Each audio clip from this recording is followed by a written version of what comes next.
don't know if I could tell you this one. Yeah, let me try to tell it. Listen, some of this stuff is different. I'm gonna be editing stuff out, so. But y'all probably won't even know anyway. So, these are some Puffy stories. Like, people like, did you ever meet Puff Daddy? Absolutely. See, one thing I can tell you about Puff, like I tell you, I like Puff and I like Suge. Y'all don't understand that I judge people like off of who they are and how they, you know, appear to be. Puff was great, you know, when we met him.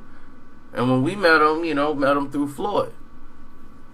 And this was very funny because F. Gary Gray, Tyrese, Jamie Foxx, Floyd Mayweather, there's a lot of brothers together.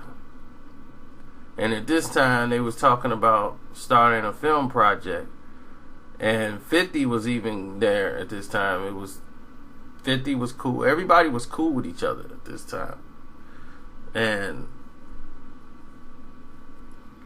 they were talking about going into business together and coming out with their own distribution company and getting this deal done so they could start putting out films.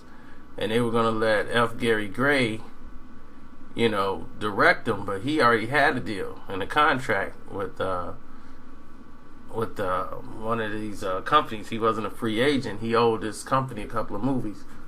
I shouldn't even be talking about this. Hold on. But zip that. Okay, let's get to the gist of it. And another reason, like I said, I couldn't believe Puffy's story about Suge, because as far as the tone in which he approached Suge, because he was scared of me. Puffy was scared to death of me. For the whole day and a half, Puff was terrified of me. And you guys know me, you guys listen to me every day. Puffy was scared of me. And he got bodyguards and security. He had no reason to be afraid of me. I wasn't even threatening. Everybody know me, I'm not a threatening person at all. He was more upset, I think, at his security staff, because his security staff was lagged because of the simple fact they was under the false sense of security that I'm with Floyd, so I must be okay. I mean, I didn't pose no threat. There's nothing on me. I didn't get patted down by anybody, but we're in an area where if people not supposed to be there, they not supposed to be there. But we was a place where people supposed to be. So there was no problems. So his security was like, well, he ain't no problem. But Puff didn't even know I was that close to him. I wasn't trying to get over there to go, hey, Puff, how you doing, man? You know, let me shake your hand. I was going my way. He was talking in the conversation, so when he looked over his shoulder and saw me, he gave me his full attention. He stopped and turned around. He had these sunglasses on, and I just gave him a hand. And I was like, hey, what's up? And then I kept it moving. And then he came over and shook my hand. Hey, what's up, man? And then he walked off over there to the security, like, let me talk to y'all. Like, who is this dude? Why is this guy this close to me? Like, he ain't do nothing to me, but who is he? Why is he over here? You know, and this and that.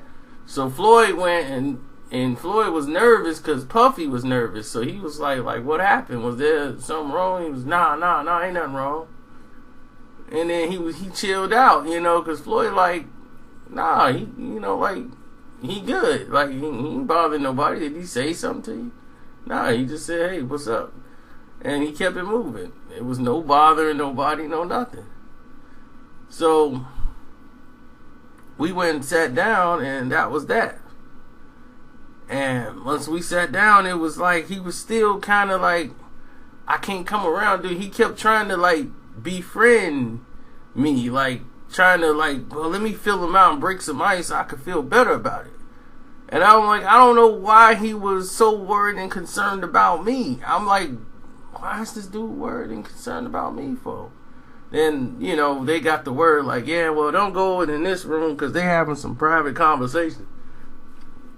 And he just want to make sure, he don't know you like that. I'm like, I'm trying to get to point A to point B. I didn't know who was in the room. I'm walk through. I'm not trying to talk to Diddy. I'm good. I ain't got nothing to say to him, really. But his concern shouldn't be me. They was like, well, just stay here. I'm like, I'm where I'm supposed to be. I walk from A to get here. I can't just teleport here. I gotta walk through the other room to get to here. If there's another door that magically leads to here without going through there, then yeah. But I'm good now. I'm where I'm supposed to be. I'm good. So there is no problems. I'm like, y'all keep coming back in here like it's conflict. Y'all making like a mountain out of a molehill. It's really nothing. So, Diddy done came back there. He always smiling. He was like pointing at me, giving me the, hey, what's up? I'm like, why are you trying to act buddy when you behind the scenes, you creating all this chaos? And, and Floyd like, man, tell you boy this and that. Because Floyd ain't going to tell me nothing.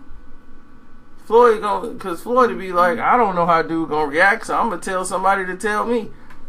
So, that's just how it went. Normally it'd be P. Riddler.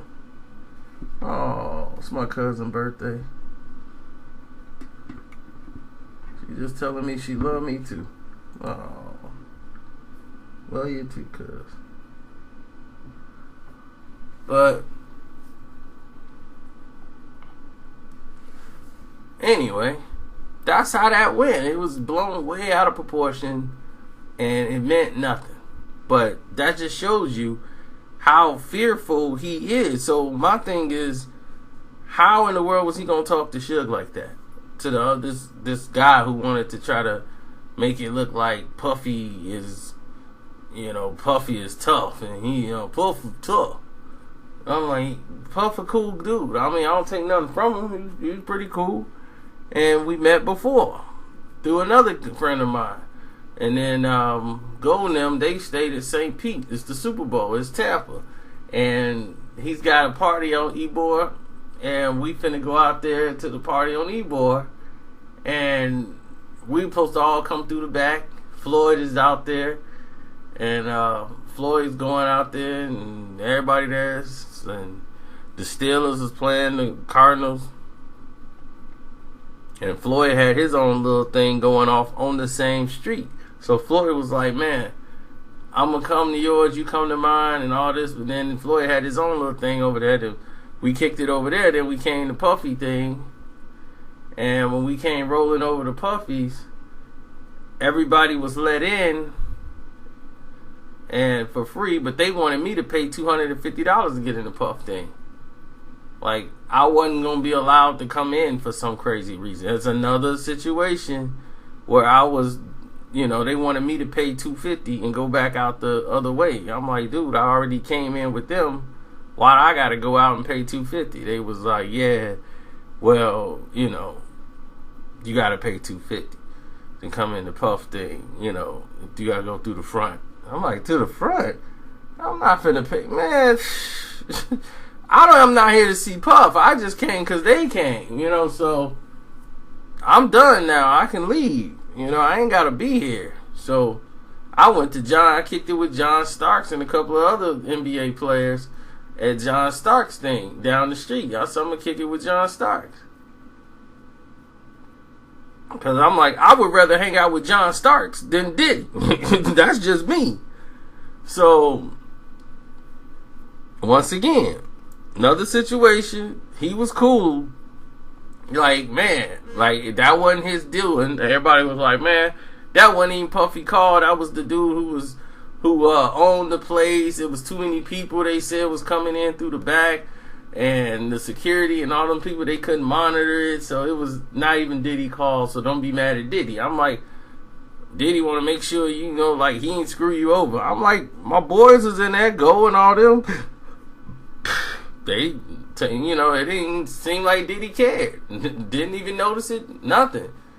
They had Michael Irvin and all these other people in there. They did their thing. One of our guys, he played in the league. He used to be defensive end or whatever for the Eagles. Played for a couple of teams. So he live out there in Tampa. So near Tampa, rather, St. Pete, you know, same thing. But still, another incident where there's Diddy. Then it's the Marquez fight, '09. You know, before, when this is like they announced the fight, Pacquiao had just knocked out Ricky Hatton. They announced the fight, Mayweather's fighting Marquez. So, while this is going on, he's getting ready for Marquez and all this stuff. We out at the, in Vegas, and the only person that's going to the fight, celebrity-wise, for Floyd, after all his boys, really was Diddy. Puffy was the only one really there showing support.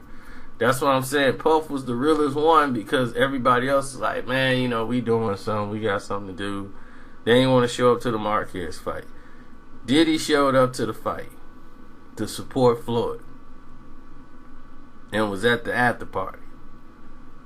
And that's when Diddy was like, I remember you. Yeah, I remember you. Yeah, what's up, man? It was no problem. There was nothing but love.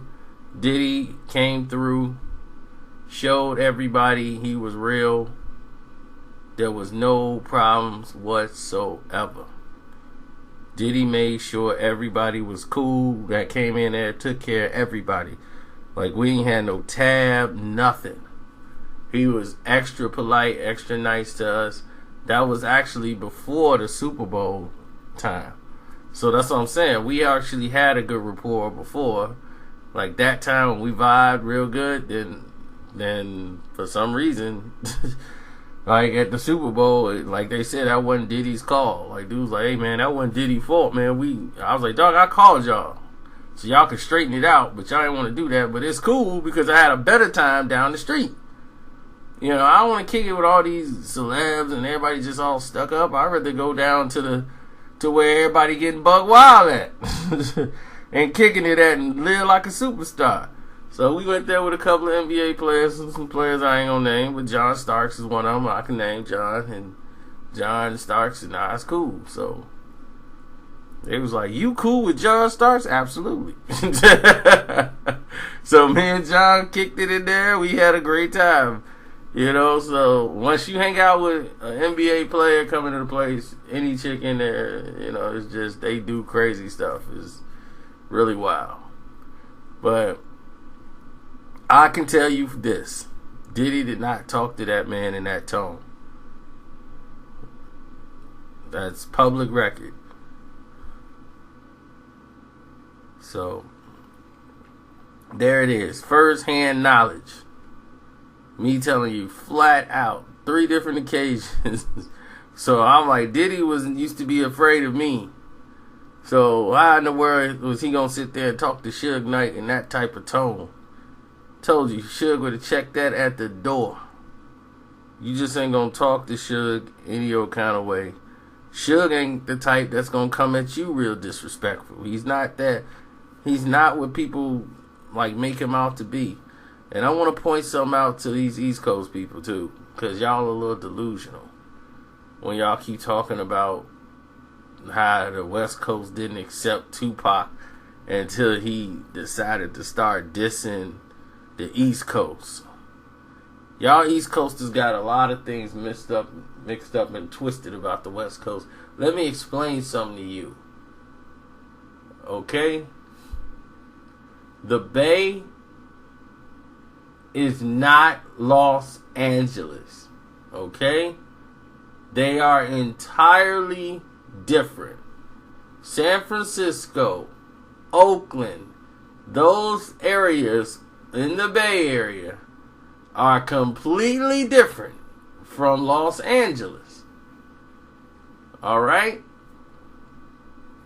It's just like you guys in New York, you guys got Philly on one end, okay, Delaware and Jersey, Philly and Jersey and all that, and you guys could probably tell each other apart. Okay, but you guys didn't have a gang problem. See, with different gangs, it's a lot different when you go to different cities. Or it's like you're not from there. You might be from the West Coast and you might be from one side, but if you're not from there, LA, sometimes they don't respect other people from the Bay. They just don't. It's a whole different walk of life. People in LA go to the Bay. It's not the same. You gotta really know somebody over there. It's not the same thing.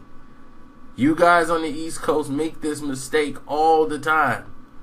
You think the Bay is like really warm and hot all the time. The Bay is freezing. It's colder than the Midwest half of the time. This is what I keep trying to tell you. You don't know anything. You guys probably have never been past Philly. Or you took a chick out to Jersey. To the boardwalk. That's probably the closest you've been out of the city. Listen. Don't talk about what you don't know about. Pac had issues in LA because he came from the Bay. He came from Oakland and Marin City. Okay, when he came from that area and went to LA, he had some run-ins early on because he's from over there. But he knew a lot of people in LA. But still, a lot of people didn't really vibe with him. But I would never say, if I was y'all, that they didn't follow Pac. That's dumb. His album sold 1 million records. He sold 5 million records before he dissed the East Coast. Hit 'Em Up came out as an EP after the record already, All Eyes on Me, sold 5 million records. So, I don't know what you talking about. Then, after that album came out, everybody loved him. This was before Hit 'Em Up dropped. Hit 'Em Up just set it off with, this is like, the West Coast is like, we riding. That's all it did. But you guys have a very mixed up opinion about the West Coast. And y'all need to stop that. Really, y'all do. Y'all need to learn and get with people that's actually been to the West Coast that could actually tell you there's a difference. And then you would appreciate it probably a little bit better and have a little bit more respect. Because that's where things get lost. Y'all don't have any respect. See, we learned that early on. Maybe because you guys had to do that to be tough. Where we didn't have that problem. Because where we're from, we're the home of gangs. There are many different gangs. So you know the unspoken rules of not saying too much, not doing too much, being respectful, always check before you do things. These are unspoken rules that you gotta follow because they will be the last rules. There's a lot of people that's not here today who's just like, man, that ain't nothing. Man, y'all was worried about nothing. They ain't here today. They didn't get another warning. They didn't get a shot. They thought they was going to get a pass. They didn't get a pass. They on the other side of the dirt because they was playing with it. Thought it was a game. And other people didn't believe it. It was a game. So you understand what I'm trying to tell you? Just be respectful. So, alright, I'm out. I ain't gonna keep y'all too long.